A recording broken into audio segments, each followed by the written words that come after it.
Donc bonjour à tous, aujourd'hui on vous explique comment devenir un ingénieur opérationnel avec des compétences éthiques et responsables. Donc tout d'abord, on pourrait se demander pourquoi est-ce que la négociation est si importante au sein du métier d'ingénieur.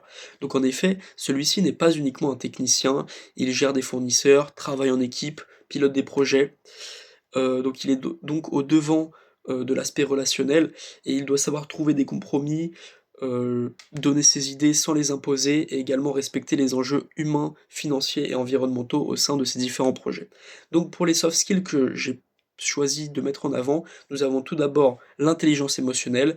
Donc qu'est-ce que c'est? C'est le fait de gérer et reconnaître ses propres émotions et celles de ses cotravailleurs, de ses collègues, de ses clients et d'agir en conséquence.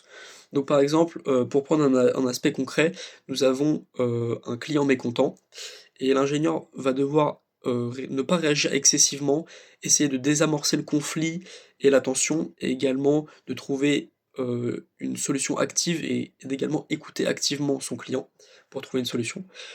Pour le second soft skills, nous avons celui de la pensée critique. Donc qu'est-ce que la pensée critique? C'est le fait de pouvoir juger objectivement un projet ou une proposition sans, rentrer dans différents biais. Donc par exemple, nous avons l'exemple d'un fournisseur qui va proposer un prix très bas pour une proposition de collaboration à notre ingénieur et celui-ci ne va pas devoir sauter aveuglément sur l'occasion, il va devoir tout d'abord vérifier si par exemple les normes éthiques ou environnementales sont bien au rendez-vous et si elles sont bien respectées au sein de cette proposition.